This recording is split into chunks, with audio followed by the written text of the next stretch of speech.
Okay. Okay, so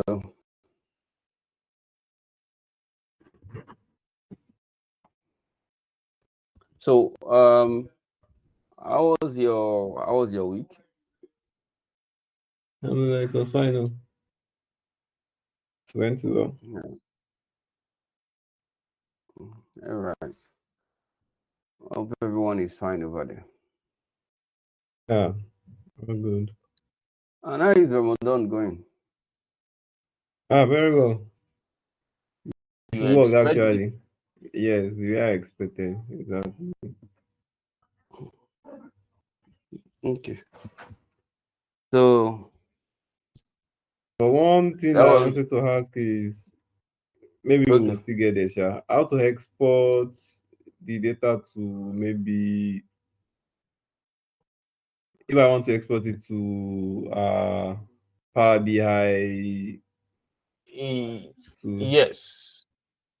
Yes. So um basically it's just there are different ways to do that actually.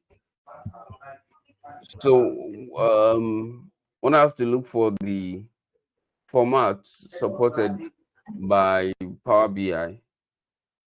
So oh, okay. you can actually export in different formats from SQL Server Management Studio. But you need to know the format supported by Power BI before you export. So you export Okay. into the file and then you open that file in Power BI.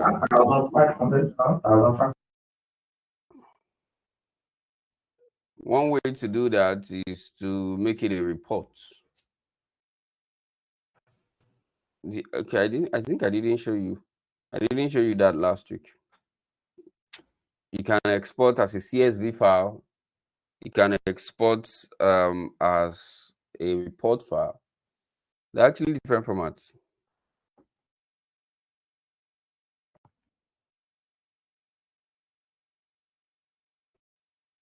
Okay, so without further ado, we will just go into today's business. Are you with me? Yes, I'm with you. I only muted because there's a little noise from my hand. Okay, so um, some So you're want to right. know. We didn't get to the export. We didn't export any of the data. We didn't get to that part. That's why I was hoping maybe we'll get there today. Okay, now I'll just quickly show you one way. Actually, as I said, there are different ways. I And will please don't quickly show forget you to one start way the that you can. recording. Ah, Don't forget to start the recording. it has already been started. Oh, okay.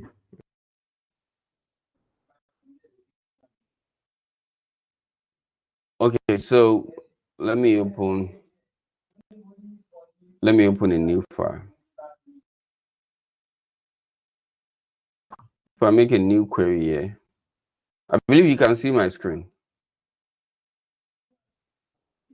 Yes, I can. I can see your screen. Okay, so just switch to AdventureWorks.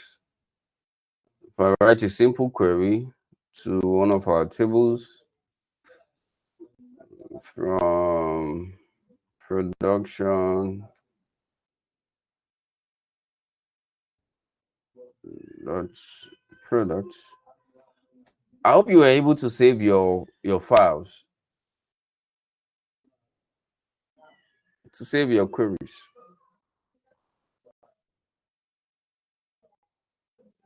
No, that's the issue. That's why I could not even show you. Oh, you mean after you did all of that work, you were not able to save it? Yes. Yes. Ah, no, that's back to zero now. Yeah, we do it. I would have how to have redone itself, but then It's because just I it's have a just very it's big just the laptop. way you save in any other program now. You just go to file, Control S or save query one as you can use any of these. If you haven't saved it before, use okay. You use save. Then you give it a name. You choose a location where you want to save it in your computer. That's all. Just like Okay. normal save, yeah, in Microsoft Word, in Excel. Just that the file type is different.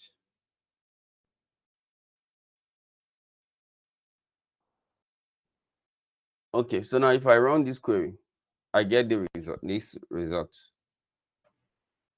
Now, if I want to export these results into a file, okay, so there are actually different. You see my mouse pointer. I put my mouse pointer on this icon here. It says result to text. That is, if I use this, if I click on this and I run the query again, my result is going to show in text format. You see now that the way the result is structured is different from the way it was structured earlier. Did you notice that?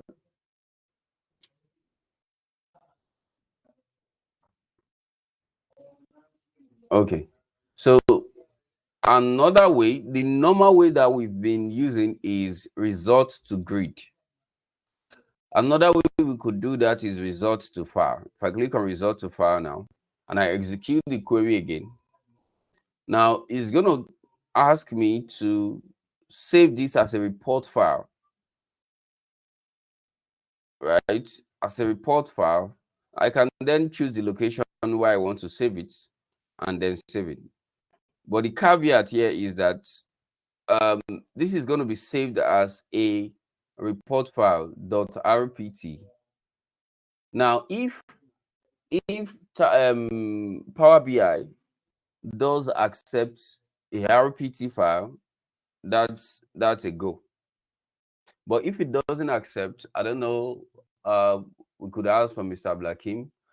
If it doesn't accept, maybe it accepts a CSV file, then you can export as a CSV file. There's another way, a different approach to doing that. Or you can export as any other file. You just have to know, we need to confirm the destination. What is the file type that could be exported into the destination program, like the Power BI, and then we can then work around it here to export in that accepted file format in the destination program. Do you understand my point?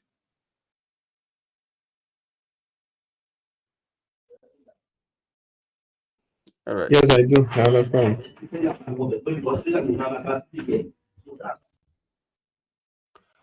Okay. So back to the business. So now we are going to start looking at a little bit more involved, and more advanced queries in SQL. Things that are more requiring than what we looked at last week. So if you could recall, in our class last week, there was a mention that it is possible in SQL to have a table. SQL, we said SQL is very, very powerful. That, in fact, in my presentation in the slide, it was mentioned that SQL is very, very powerful. You can query and combine different tables. You can combine different tables, query them, combine them, and present them as a result. That's one of the powerful things that SQL does. So I can actually write a query that fetches data from different database, different tables in a database, and then present all of that as though it is one table. That is one of the fantastic things that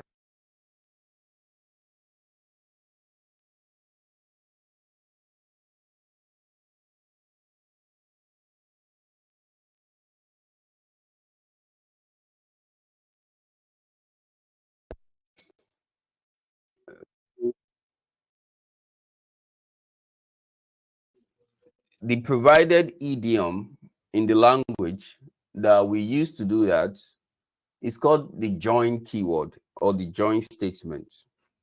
We use the join statement to actually combine several tables and present that as a result.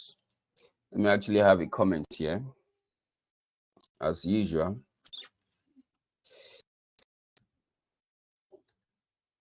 So the join statement, okay. So I will just simply state that by using joins, okay, by using joins, you can actually retrieve, you can retrieve data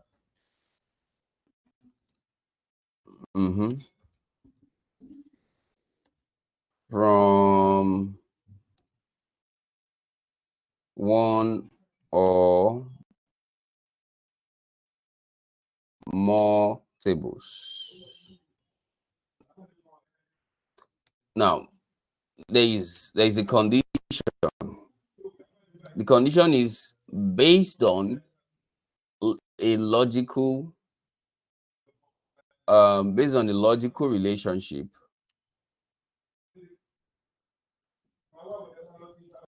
between the tables.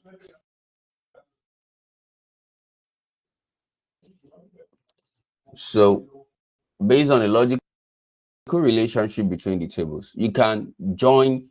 What we've seen so far was to write a query for one table and one table alone. Before now, it wasn't possible to write a query that would fetch data or retrieve data from multiple tables.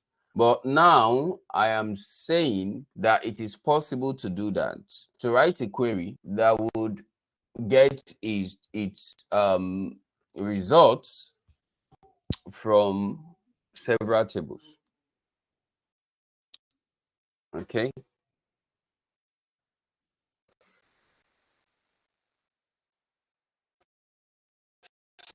So now how do we implement that? Now let me say that joins, to implement join, okay, joins are implemented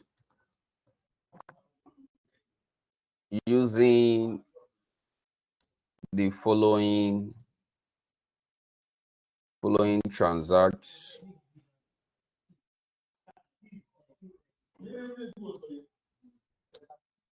syntax.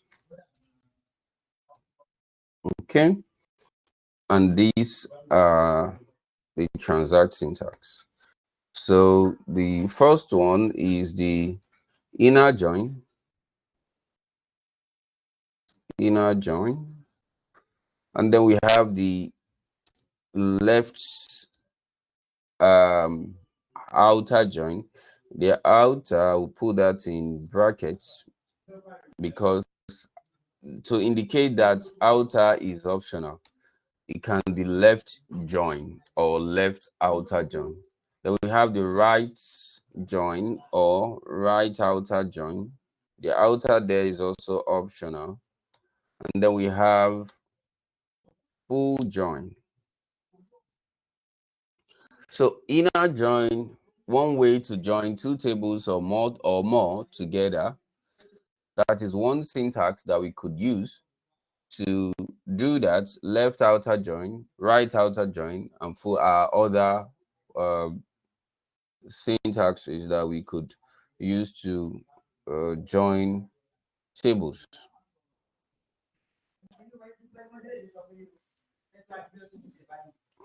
Now, I think at this point, it is important for me to show you something here. Let me go to my browser.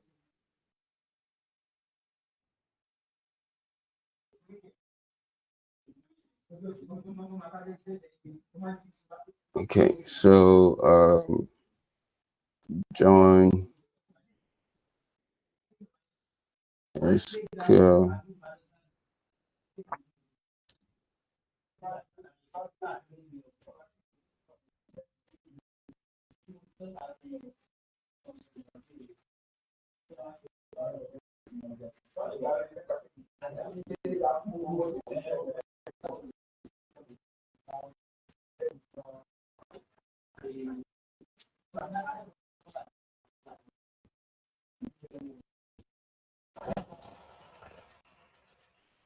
So can you see my screen?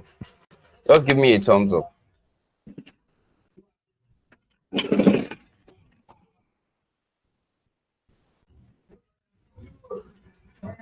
Okay.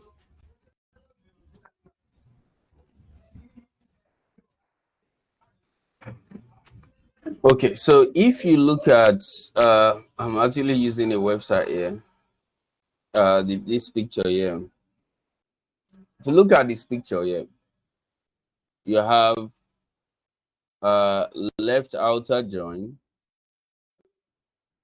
You have left outer join, right join, inner join, and full join. Now, let me explain these circles that you see here. You see this circle here, each circle represents a table.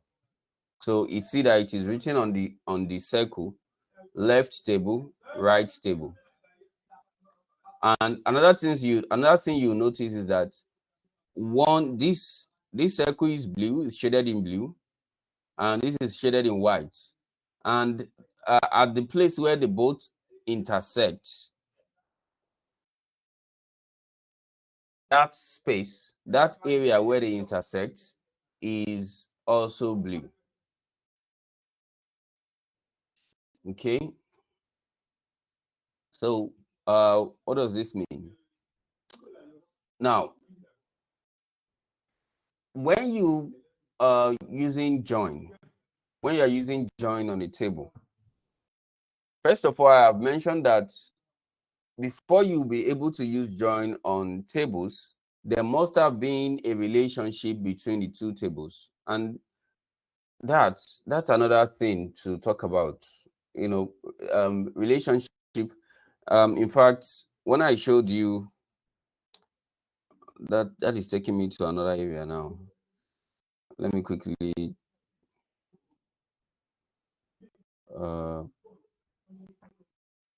BMC slide. Okay, there's a note.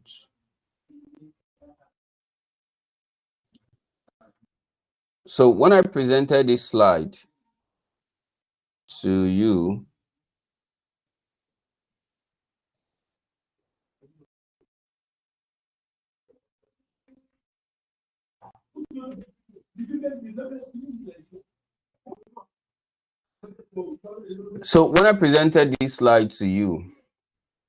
okay, this particular slide, I told you that the three tables that you see here could have been one table, but it was broken down into three tables. And that is the reason why we call this database, that's why we call it a relational database, because we break a larger table down, that the table went through reform, different stages of reform that we call normalization.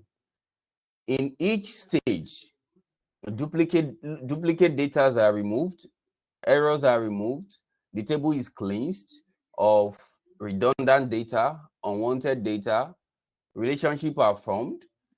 It is about 5 stages. We call it normalization.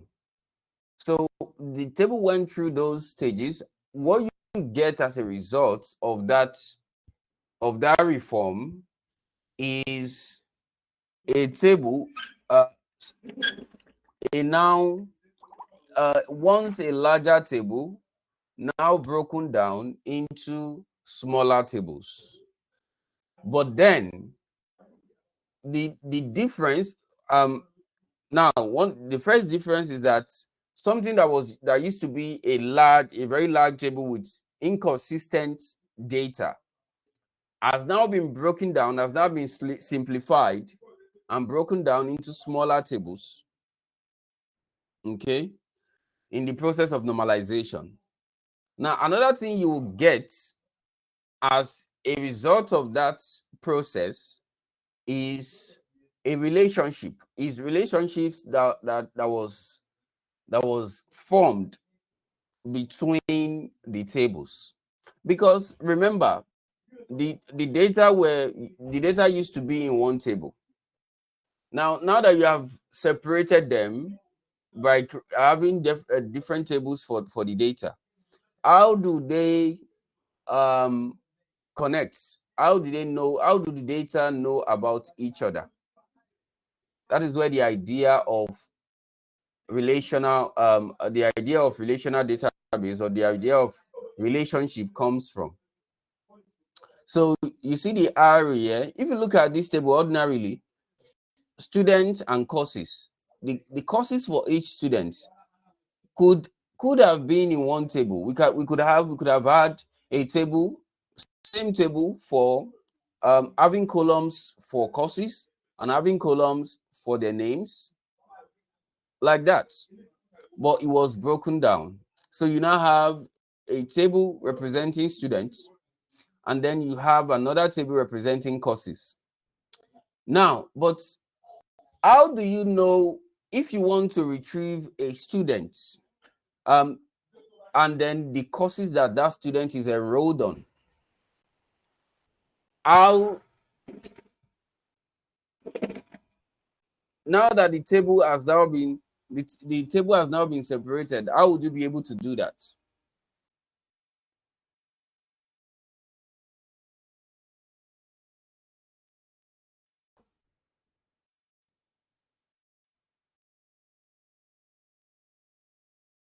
So are we together?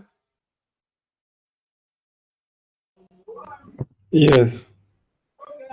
So now the point where I am is, so how would you be able to do that if the table has been broken down into several tables, and we know that the data in the larger table are meant to be connected, are meant to be, sometimes you want to, for example, in this case, you want to retrieve a course that a student is enrolled on. So you want to know the name of the student, and you want to know the course that student is enrolled on. But with this situation that the table has now been separated, has been broken down into smaller tables, it is not possible for you to do that, right? Yes. So that's why we need a relationship. A relationship has to be formed between the student table and the courses table, so that they know about each other. And whenever you're trying to retrieve data, you can retrieve data from both tables at the same time using the join keyword that we're going to go back to.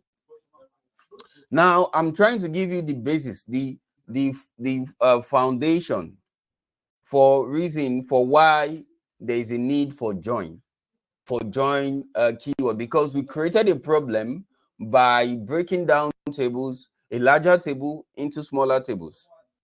It was needed for us to break that larger table down into smaller tables because of the problem that used to exist in such tables.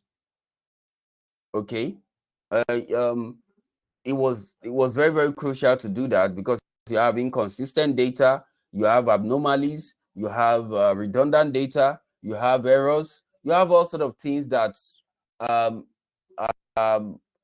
clumsy and doesn't make the table to look good. Now that the problem has been solved by reforming that table, cleansing it, breaking it down into smaller tables, we are now facing a problem of how we need to fetch data from the tables now that we've separated them. Now, the solution to that problem is to form a relationship between those separated tables. I hope you got my point very clearly. Yes, All right. very clear. So now I need to let me give you a pointer. So if you can do a further reading or a further study on normalization. That is the process for which the database designers and so on. That is the way they normalize, they refine data, they refine and reform data, they cleanse the data. You can read on normalization. Okay. Now back to the business. So now you have students, you have courses, and then you have this unusual table between them. So this is an extra table that wasn't part of the original table, but it was created. Now, what you see in this table is now student ID and course ID. Now, if you look at, and you also notice that you have in the original table, you have students, you have an ID column. In the student table, you have an ID column. In the courses table, you have an ID column. Now, if you look at the ID column here, you notice that the same number that you have here is what you see here in the student ID column in student courses table. Although it might be repeated, but it can't be out of that. It can be a different number. You cannot see, for example, 4 here. Since there is no 4 here, there is no student with the 4 with ID 4 here. You can never see a student ID 4 here, right? The same thing for course ID. If you look at this, you see that the same numbers that you see here is what you see here. Okay, but it might be repeating here. What does that mean? Okay, what this means, what we call this is the column here, we call this the primary key column. The column in the original table, the ID column in the original table is called the primary key column. And the ID key, the student ID key in the made up table is called a foreign key column. Okay.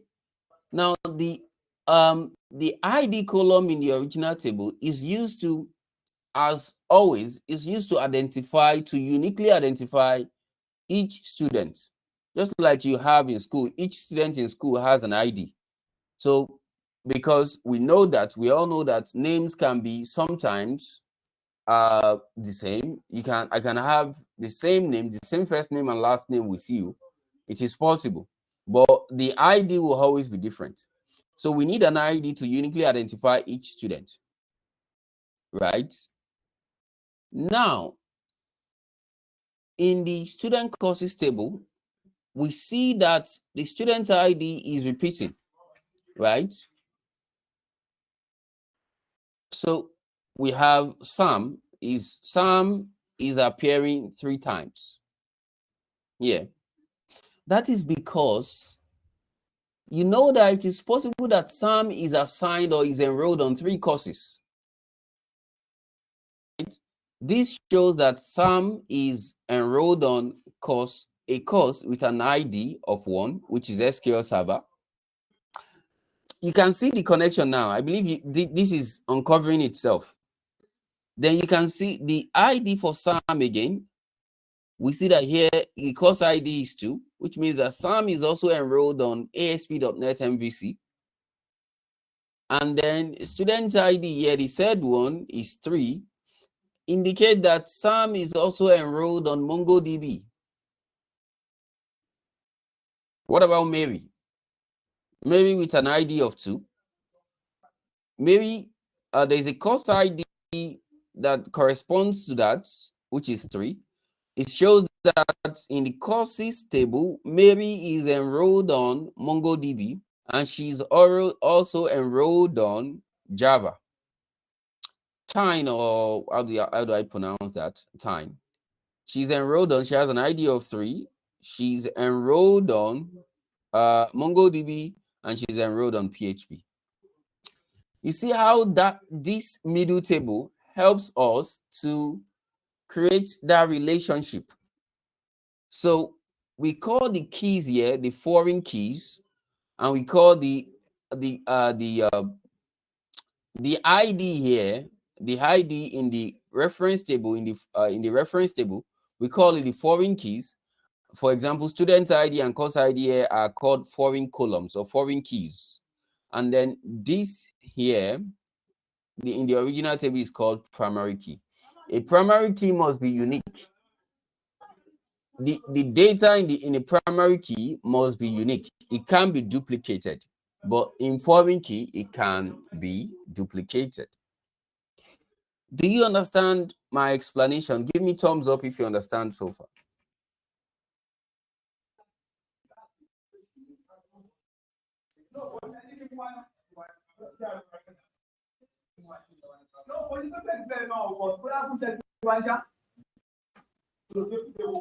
Okay, Mr. Kwam, you have a question. Go on, unmute. I didn't get the talk, so that's why I just used that word. You said what? I didn't get the talk up here. That's why I just used that word. Okay. So it is clear. Yeah. All right. So now that gives us the idea of why we have relationships. Now, that now brings us to, with this, it brings us to the this creates another problem, as I mentioned earlier. How do we write a query for such tables?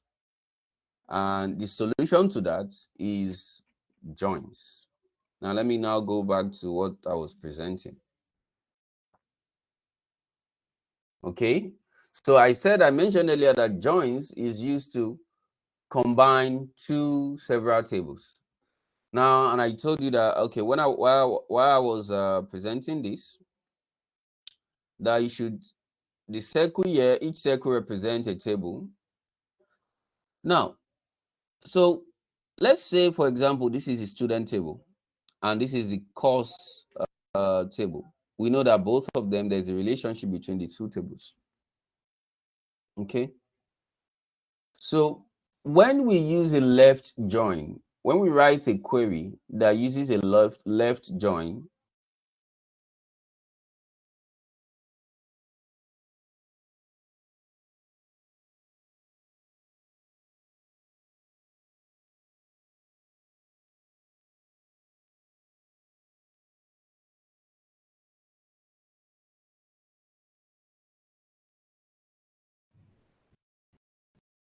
I can't hear you again.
hello.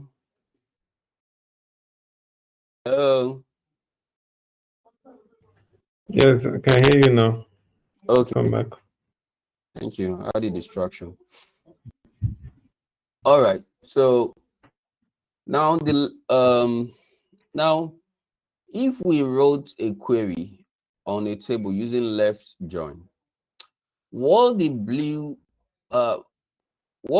shaded the blue color indicates is that there are two Can't tables see your involved, screen right? now. Oh, you can't see my screen. Okay. Yes.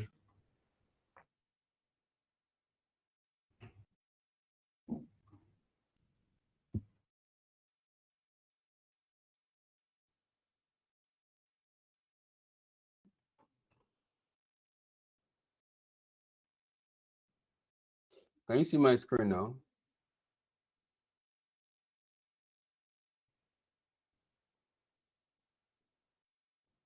Yes, it's up now. Okay. So we know that when we are trying to join multiple tables, when we writing query, when we are writing a join statement, we are writing a join query that because it has to involve more than one, two or more tables. So now looking at this, we have a table on the left that is shaded in blue, and we have another one on the right that is shaded in white, and between the two there's an intersection that is shaded in blue. Now this indicates that when you're using a left join on two or more tables, the first table, or we call it the left table, all the data from the left table will be part of the result set, and only matching data, only data that are matching, that matches the condition that we specified in the query will only be part of the result. And we'll get to that. We'll get to how we specify that condition. So let me repeat that again. When you write a left join statement on two or more tables, the first table or the left table, you will get all the results from regardless of whether they satisfy the condition that you specified or they did not, you will get all the data from the left table. And you only get those data that satisfy your condition that you specified in the query. You get only those type of data in the right table, on the table or the second table. And the opposite, the reverse is the case for right join. Right join, you get only satisfying data, only data that matches, that satisfied your condition from the left table, and all, regardless of whether they match or they do not, from the right table. And inner join is the most restricting syntax. It only gives you only matching data. All other data from both tables are discarded. All other data that do not match your criteria, your condition, are discarded. And finally, the most lenient, the most tolerant is the full join. Regardless of whether they match or they do not match, it gives you all the data from both tables. Is this clear?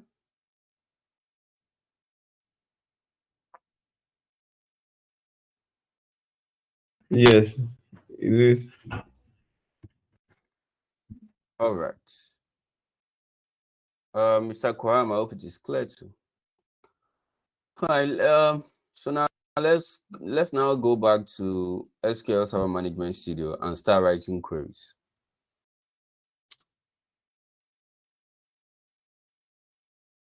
Okay.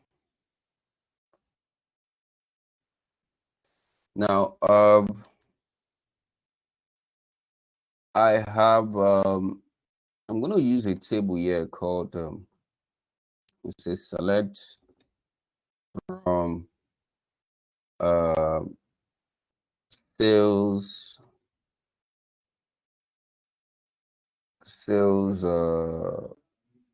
is a schema, sales other detail.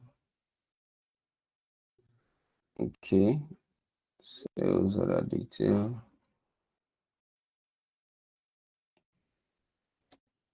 Okay.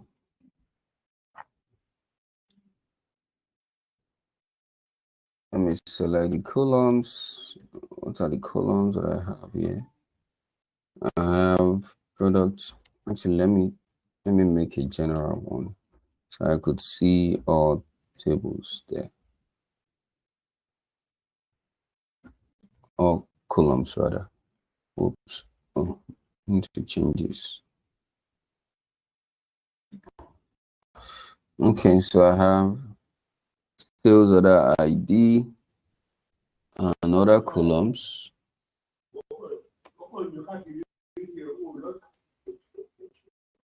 Okay. Please. Okay. All right. So I have one table there now. Let me also select. And let me say sales order ID. Let me just limit the rows, the columns to fewer columns. Sales order ID and sales order detail ID. Makes a product ID. Okay. Now, let me select another table here. That is the product table. Okay. I'll select the product ID column. Oops.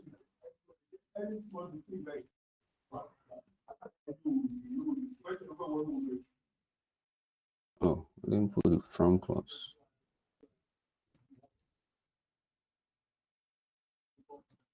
Products ID and name. Okay. Now let me run the two queries. Okay. So if we look at the results, you see that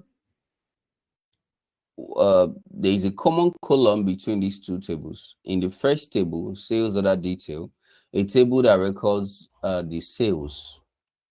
Okay, the table has a column, product ID, for all the sales that was made.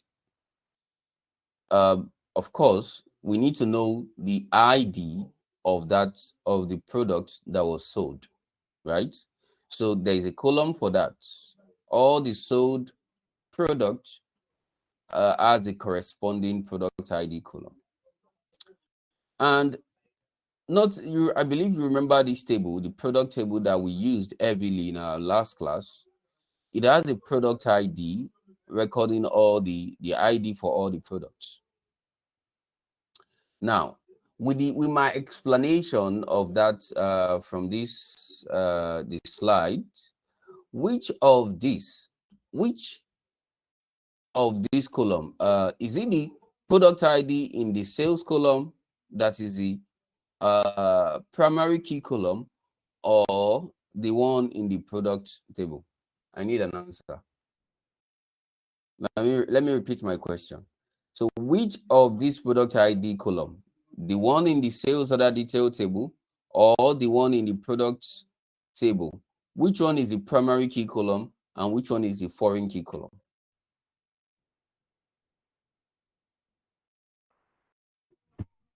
The one in the first data is the primary key column. What do you mean by The the first second data? one. Can you show it again? Can you show the? Okay. Okay, the one in the from sales, the one in the sales order detail. That's the primary. That's the primary data here. The one from the product production products. That one is the foreign data. Mr. Kwam, do you agree with that? Yes. Oh, it turns out that is not correct. if you look at one thing, just there are several things that you could look at. But one thing that I mentioned, that a foreign key column would have duplicate data and a primary key column does not have duplicate data. So if you observe the product ID column in the product table, you notice that that is the one that has that quality. Okay. Right? Right? Okay. Yeah. So this is the foreign key column. This is the primary key column. With this column, a relationship is formed between a table that is recording the sales for the product and a table that is recording the products themselves. Now, I have just written 2 queries to see this result. Doesn't really make sense. I could write 1 query just to see the results from the 2 tables. So we can simplify this. So so if I want to do that, now I will say select.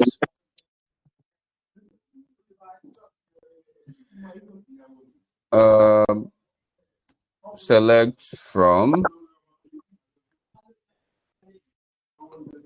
okay, product production dot product. Okay, so product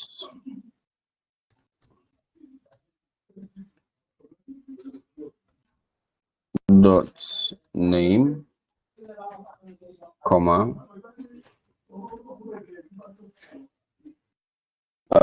product name, and we can also say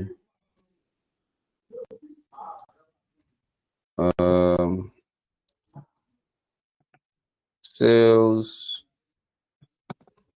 order, sales order detail. Okay, sales order ID, right? So we are selecting those 2 columns.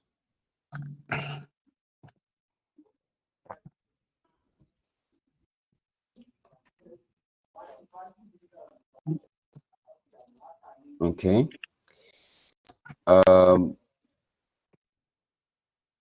From production of products, then inner join. I want to do inner join first. Inner join sales dot sales order detail table. Okay. Now here is the condition. On products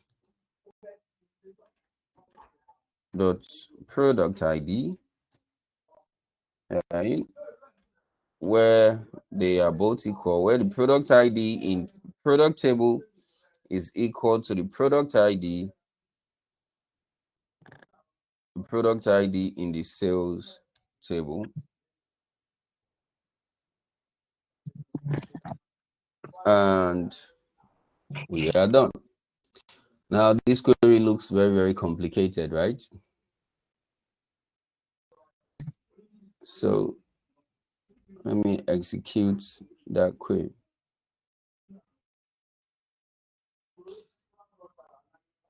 Okay, so you see what we get. We got 121,317 rows returned. Now we can see something that wasn't possible before. Now we can see the product name. This column is actually coming from the product table. And then we can see the ID of the column coming from the sales ID rather. the sales ID coming from the sales order detail table. So we can use this to actually look at very useful information that, okay, so we can look at how much each of these was sold for. I think there was a column, unit price, in the sales details table. How much is the price for each? Sales order detail dot unit price. Yes. Okay.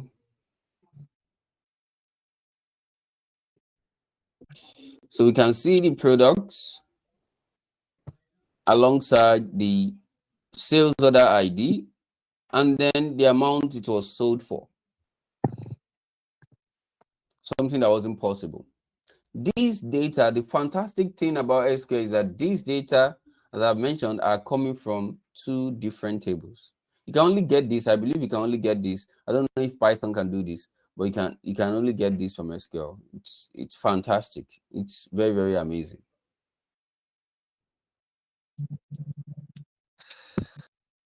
So now we can get more insights. If we want to view more columns, we can get more insights, say for example, we want to look at a particular product. We can say where we can narrow down where product ID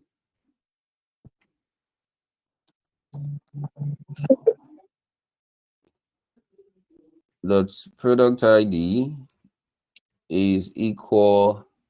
What product should we look at? Let's look at a product and the product ID. Yeah. 707. 707. Good.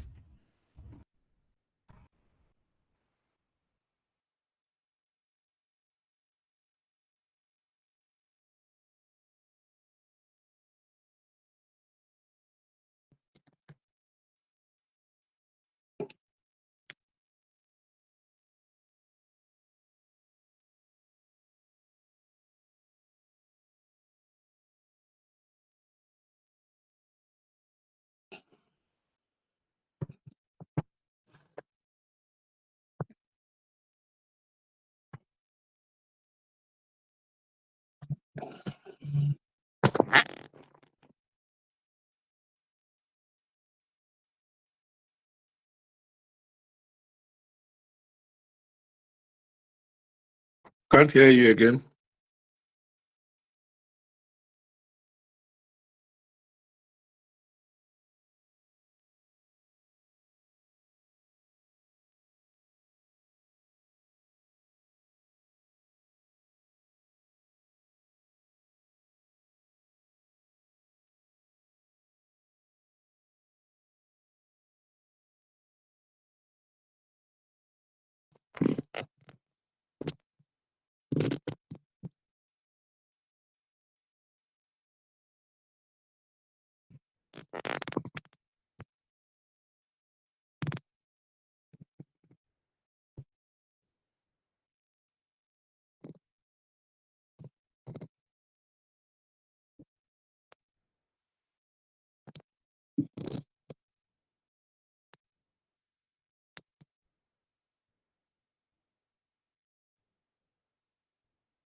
Hello. Hi. Yeah. So is this? Oh, let me. Can you see my screen? Can you see my screen? Yeah. So the results I have not spoken about the query, but is this result making sense? Yes. All right, now let me now explain the query. So here we have select. Sorry. Select. Yeah. Hello. So you might want to stop the recording now to start again. It's over 1 hour. I should do what? I said you might want to stop the recording now and start again. It's over 1 hour now. Okay.